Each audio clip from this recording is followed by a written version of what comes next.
guys. Hi. Ito ko sa inyo guys. Yung tipo kang sa umaga kang nagigising kasi naglilinis ka ng mais para pagising ng amo mo matuwa sila ba. Ito na guys, ginawa ko.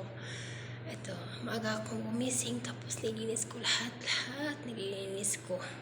Sa ang sulok ng bahay nila, nililinis ko talaga. Para matuwa siya guys. Ngayon guys, pagod na pagod ako guys. Tapos nung nagising na sila, akala ko matuwa sa ginagawa ko kasi linis-linis ang bahay, lahat ng mga ref nila, mga nasa baba, dito sa taas, lahat inipros ko lahat guys. Tapos nilinis ko lahat, basta malinis talaga lahat ng bahay. Ngayon guys, nagising na si madam, pumunta na sa kusina. Akala ko guys matutuwa, gising nga lang, ang ginawa ko. Sabi ko, pinabayaan ko lang siya guys kasi alam ko, tinupak yun eh. Kaya, wala lang ako. Tapos tinitingnan na ako. Tapos hindi naman ako kumikibo. Hinayaan ko lang talaga siya guys. Kasi pagpansinin mo yan siya guys, siya nang ayaw nila.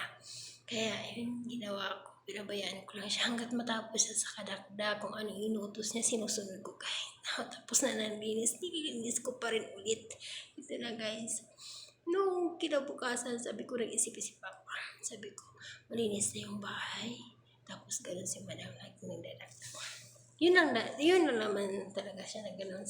Tapos sabi ko, kinabukasan guys, relax lang ako naglilinis. Kasi nilinis ko na eh.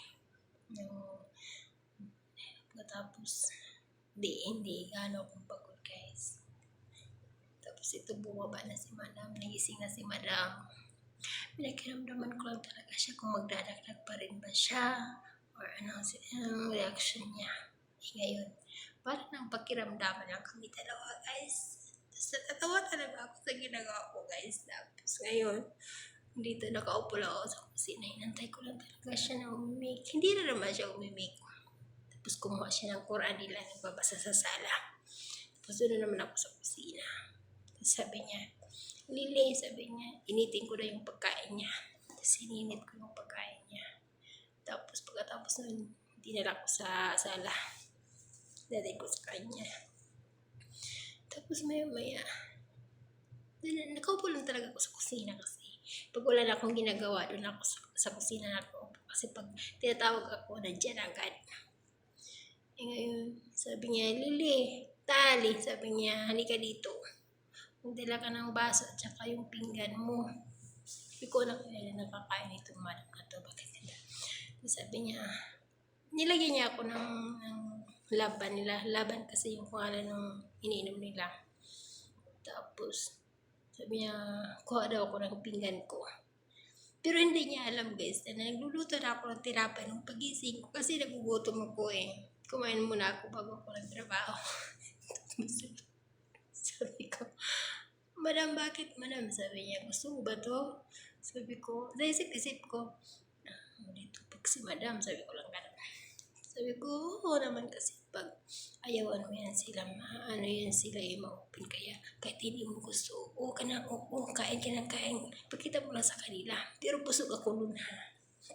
Sabi ko, magdadagdag si madam ngayon, bahala na basta busog ako. Natatawa talaga ako sa kanya.